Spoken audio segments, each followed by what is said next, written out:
All right, we now have joining us on the Sharks Audio Network. It is Jason Demers, who, of course, is doing the color commentary with Dan Rusanowski on the Sharks Audio Network. JD, what's going on, man? How are you doing? I'm doing good. I'm just trying not to step on Dan Ruzanowski's toes and let the Hall of Famer cook.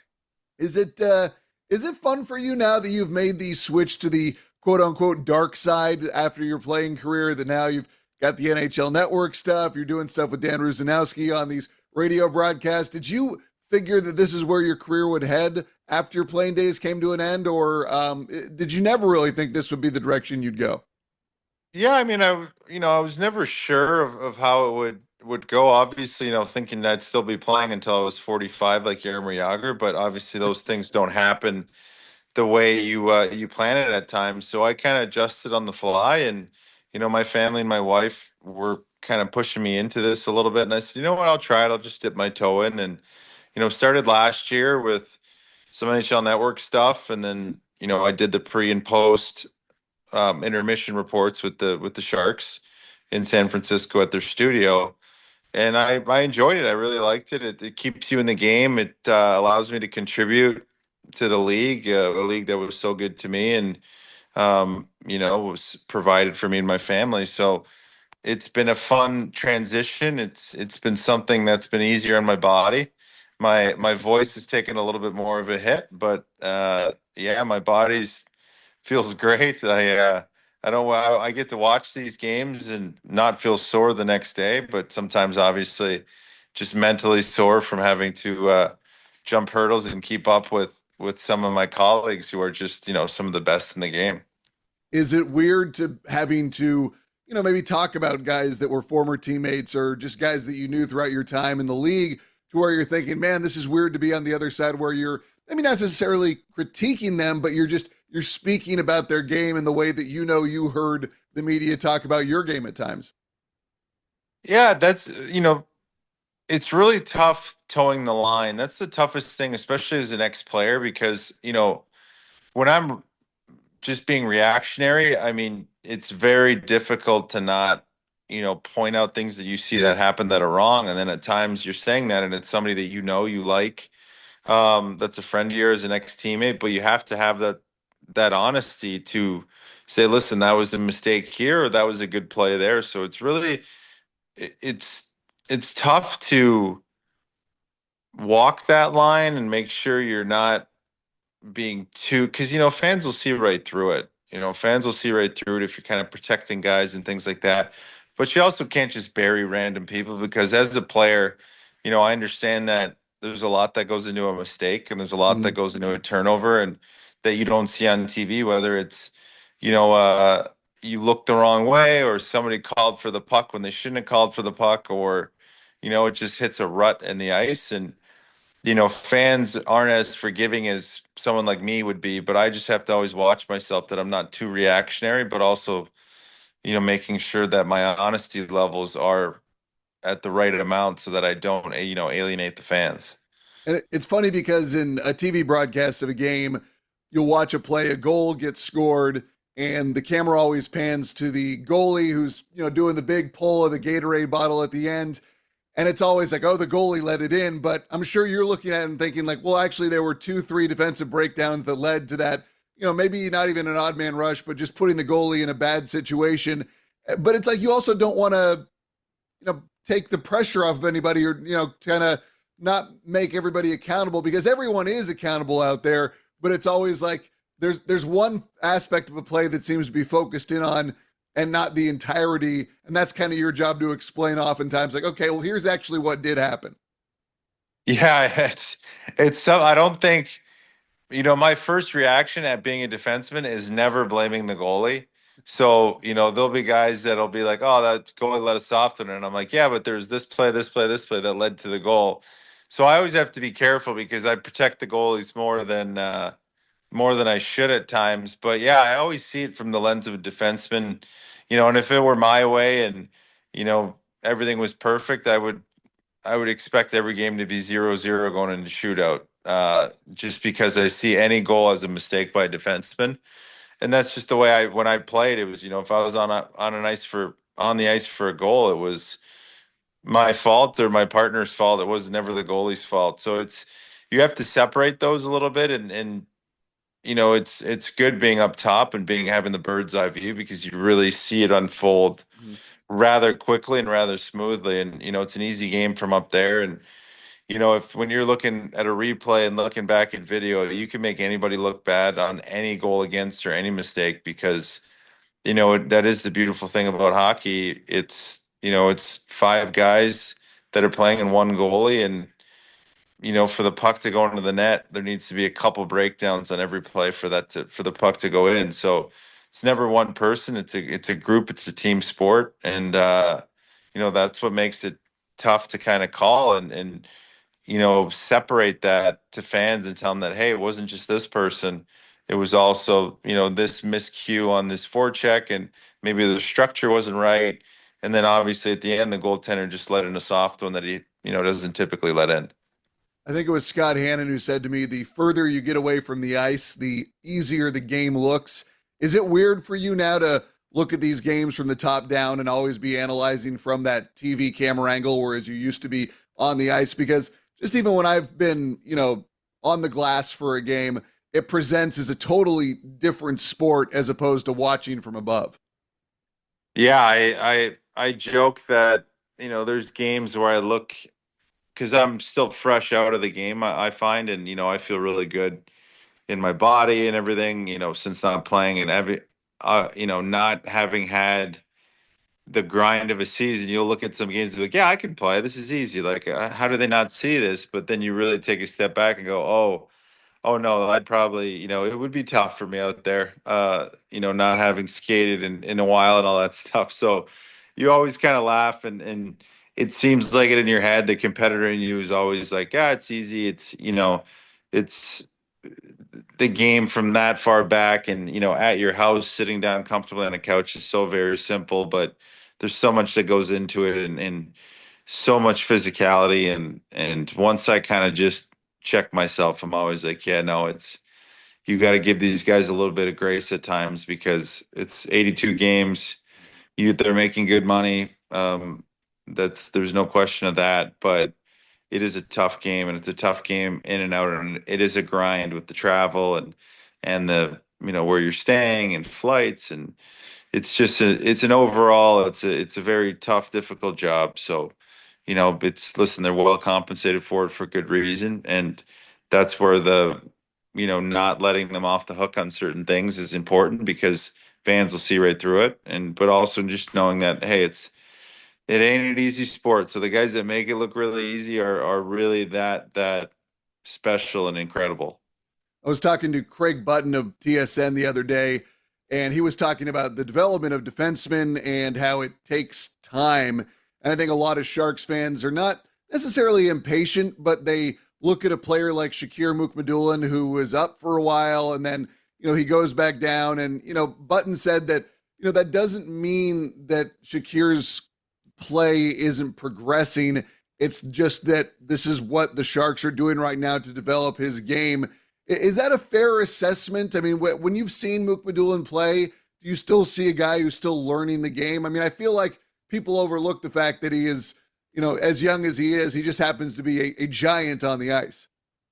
Yeah, listen, I think they're doing the right thing by him. A defenseman takes always a little bit longer, and listen, the Sharks are a lot better than they were last year. They're a lot more competitive, but they still have times where they have some tough games, and you look at the Columbus game. Last game was a tough game, and they've had some ones where if you're not kind of an older guy and understand how the league is and understand how your team is, you could take a hit on your confidence and really build some bad habits. So I don't think you want Shakir to build any bad habits this early in his career. You want him to kind of go down to a Barracuda team who has been competitive on most nights. So it's good for those kids to see that game in the AHL. I learned a lot from that league. It's is a different league in terms of it's a little bit more scrambly and less structured, but I feel like learning that is good because once you come up to the NHL and see the structure, it almost becomes a little bit easier to play when you're that skilled like Shakir is. So I think Shakir's just got to learn a little bit more. He's going to learn how to use his body. He needs to put on a little bit more weight. But, I think his details and teaching him the details are important, and he can get that level of, attention down there from the coaching staff. And he can learn about having his stick in the right place and using his length properly and things like that. And that's only going to help him down the road. And I don't think there's a rush. So I know fans probably want him up now, but he'll be up soon, and he'll be up, post trade deadline and play the last 15, 20 games, and everybody will be like, oh, there he is. So, I know in the moment it's tough to not want him here now, but I think they have some other things they're trying to work through. And Mike Gurr's trying to really build something for the future here. So he has to kind of put his best foot forward in terms of who he's deploying on the ice and who he's got up there and not rushing anybody. What have you thought of Henry Thrun, who is usually the smartest man in the room? He is. He is an intelligent kid. I've had the pleasure of talking to him a few times, and he's very inquisitive, and he's a great kid. And I've seen some good development out of him and things like that. Obviously, from last year to this year, it's a little bit tougher for him because last year he was getting a lot of playing time, and obviously the team wasn't what it was now. It was not a knock on any of the players or indictment on any of the players, but it was a weaker team than this year. So now it's a little bit harder for him to kind of get into the lineup, and but it's a good learning experience to know that the NHL is fleeting, and it's forever changing, and your situation in one year is never going to be the same the next year. So just making sure that you're always staying on top of your game and learning. And I've told him it's the hardest league to make, and it's even harder to stay in it, because there's always somebody pushing for your job, and there's always somebody, a coach that might like you, a coach that might not like you, and you always just have to be on your toes and learning and being a sponge and being a student of the game. But he's got a lot that I like, and he's, the anytime you get a brain like that, learning how to utilize it and understanding the game is so important. We are entering the trade deadline talk of the season. We're also looking at Fabian Zetterlund being talked about as an extension. And it's no surprise that at the same time that Zetterlund's talking extension and Mikael Granlund's name has been bounced around with deadline talk, the both of those guys have been a little bit quiet in the last couple of weeks. From your recollection in your career, do those contract talks or trade talks, does that stuff weigh on you, or is that maybe a little bit overblown as a storyline, or is it just how it goes for each individual person? No, it weighs on guys. There's guys that can to block it out, but we're all human, and we have families, and guys have kids, and when you get uprooted and get traded, it's not something that takes a month and you get a transitionary period, or let's say you get fired from your job and they give you 2 weeks notice. It's very much they call you, you're traded, you got to leave the next day. You might have kids in school, you might have your wife who's pregnant. There's so many factors, but you have to block that all out and just pack up and move. So those things weigh on guys because it's very much it happens fast, it happens quick, and there's nothing to really stop it, and you won't really know until you get that phone call. So it's almost every phone call around trade deadline kind of freaks you out because you're like, am I leaving and or am I staying? And even more so when you like the city and team you're playing with, it makes it even harder. So, I obviously you notice that on the ice, and you could see the guys maybe just overthinking some things, and there's a lot going on this season, especially with Four Nations, and it's going to really slow things down and make guys kind of it's like a stop go year a little bit. So I do think it can affect guys, and it's just it's on the players themselves individually to kind of make sure that they're not allowing that to affect their game. And but it's something that's not easy to do. Are you surprised by how good Macklin Celebrini has been?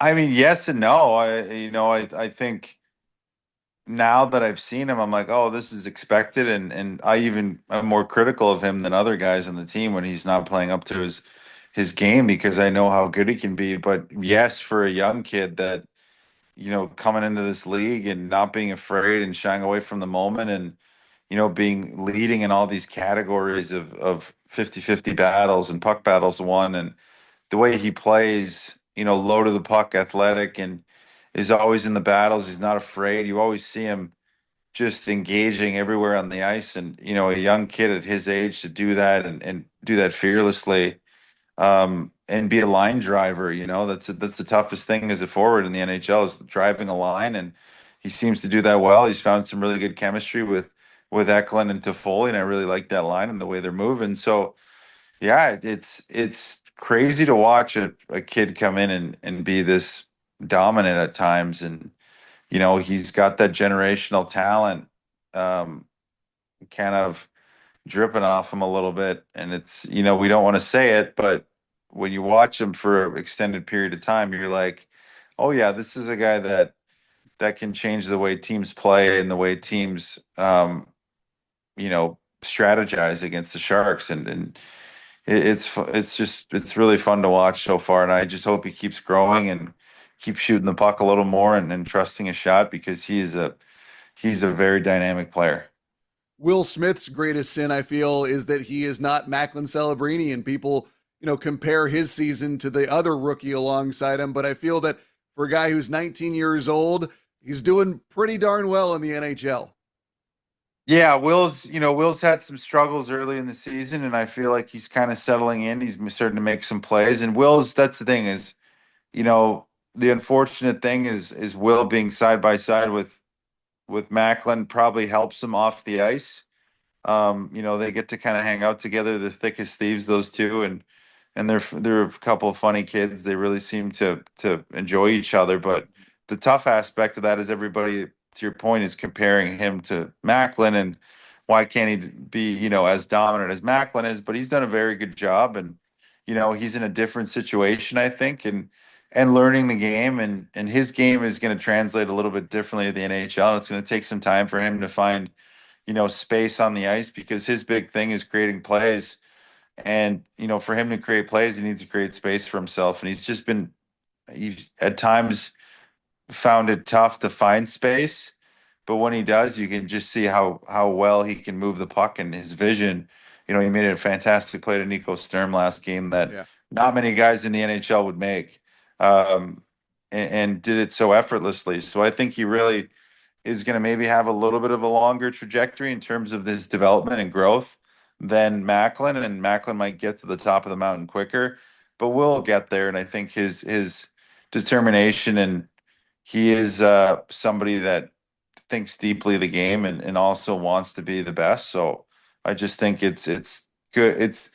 It's tough to be compared to Macklin all the time, but I think having him there will push him and make sure that he doesn't take any days off.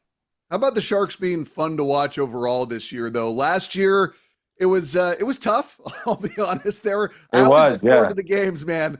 But they were, when you get back to back games and you're giving up 10 goals, it's like, oof, this is a rough go, guys. But this year, they're not a great team, but they are an exciting team. And if you're going to be bad, at least be entertaining. And they've got that aspect down.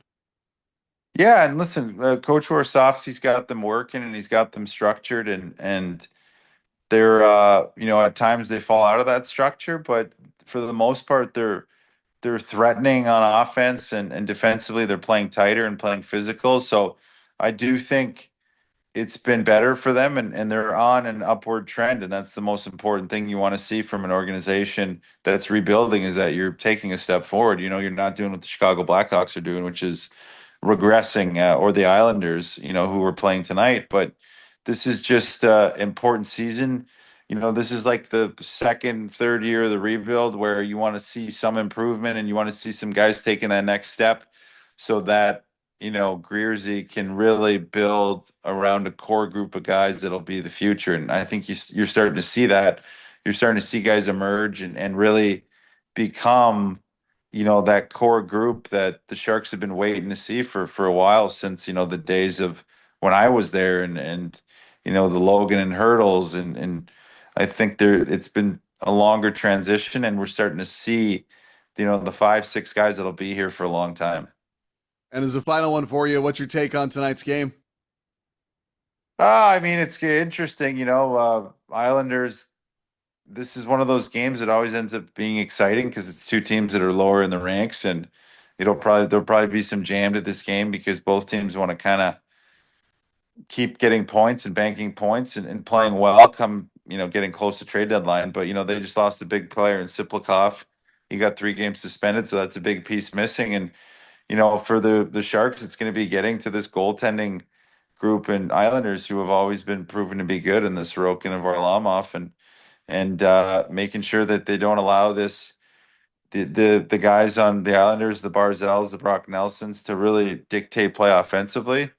And I think this is the type of team that matches up well for the Sharks. It's the team that the Sharks can get after and have some success against tonight. I think Columbus wasn't the best matchup for them.